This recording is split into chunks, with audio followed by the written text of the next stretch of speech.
In this video, we'll look at the world's #1 automaker, Toyota, and the significant role it plays in the climate change narrative.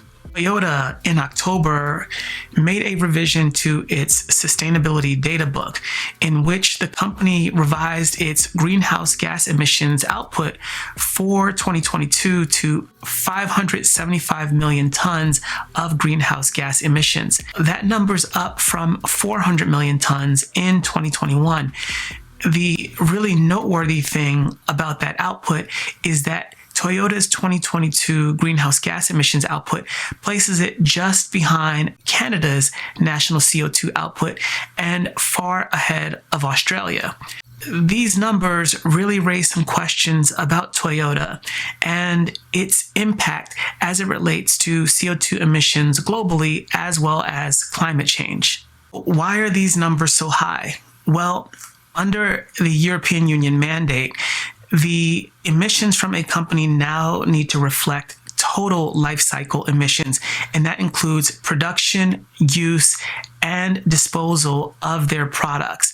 So for Toyota, this revision meant a 45% increase in greenhouse gas emissions over their original calculation. The transparency in reporting, while welcomed, does cast a shadow over Toyota's environmental commitments. Hello, everyone. My name is Mark Weich, and thanks for checking out this video on cleanearth.io.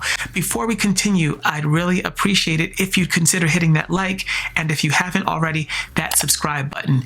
Engagement matters. So by doing that, you're really helping us to improve what we do here, as well as grow our platform, and we simply appreciate it. Toyota has long stood by a multi-pathway approach in the transition away from internal combustion engine vehicles.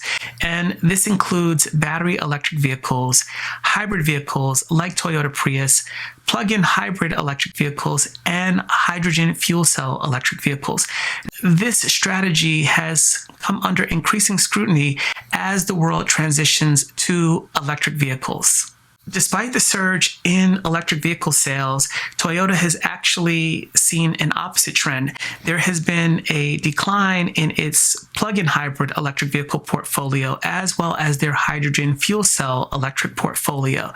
But their hybrid vehicle portfolio, their sales have increased 6%, and even though EVs, battery electric vehicles, are increasing in sales in major markets around the world, Toyota has still been very slow to make the transition to battery electric vehicles. Toyota's battery electric vehicle sales, while growing, still lag far behind the rest of the industry. They have a battery electric vehicle in the bZ4X, but that vehicle has not sold well, and it has experienced some issues, namely with the wheels falling off under certain driving conditions. Despite its size and influence, Toyota has been a major lobbyist against stricter emission standards for internal combustion engine vehicles, as well as policies that promote the adoption of electric vehicles. And this is something that they've lobbied against worldwide. Toyota has also really pushed back against the acceleration toward battery electric vehicles, even in some cases challenging the benefits of the technology. And this is something that their former CEO and current chairman, Akio Toyoda, has been very vocal about. For more information about that, click on the related video link in the description below. Greenpeace and Influence Map rank Toyota as a negative climate lobbyist, meaning that they are actually working to slow the uptake of electric vehicles.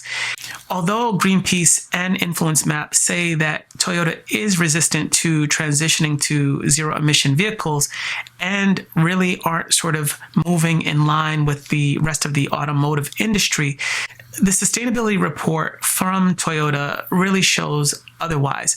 Toyota has really a broad strategy toward achieving zero emission.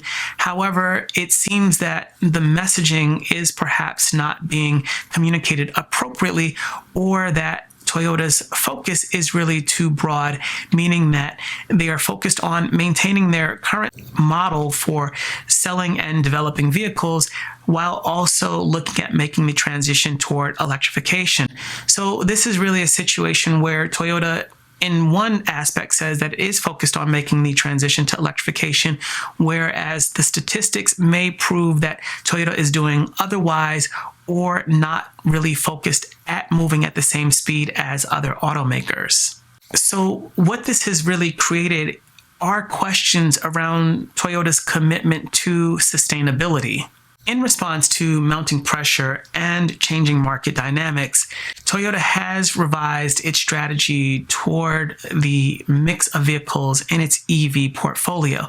By 2026, the company has plans to sell 1.5 million electrified vehicles with a target of roughly 3.4 million vehicles by 2030. Toyota in 2022 sold 10.5 million vehicles. So this still represents a small number as it relates to the total portfolio of Toyota vehicles by 2026, that roughly equating to 15% of Toyota's global output, and by 2030, roughly 30% of Toyota's global output. With this proposed mix as it relates to the transition to electrification, the question is this really enough by Toyota, considering their historical resistance in shifting toward electrification? So how does the company's actions or proposed actions really mesh with their beyond zero sustainability goals, where the focus isn't just on sustainability, but creating value in a variety of ways for Toyota's customers and in the markets that they operate? With Sato Koji as Toyota's newly appointed CEO, the company is shifting toward a battery-first strategy. And this comes among criticism of Toyota's slow adoption of electrification, as well as the lagging performance of its hydrogen fuel cell strategy. It's obvious that as the world's #1 automaker, that Toyota does well with sales of internal combustion engine vehicles and also hybrid electric vehicles based on their most recent sales performance.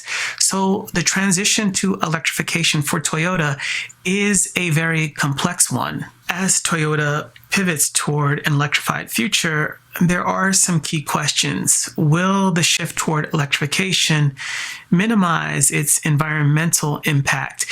And also, what can the company do to really shift the narrative around its carbon emissions output and what it's doing as it relates to vehicles that are cleaner and more environmentally friendly?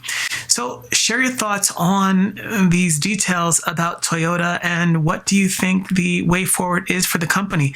Do you support the multi-pathway approach, which includes hybrid vehicles, plug-in hybrids, hydrogen and battery electric vehicles? Or is there something that Toyota should be focused on more specifically? Thanks for checking out this video, and for more updates like this, be sure to hit the like button, and if you haven't already, hit that subscribe button. We'll see you in the next video soon.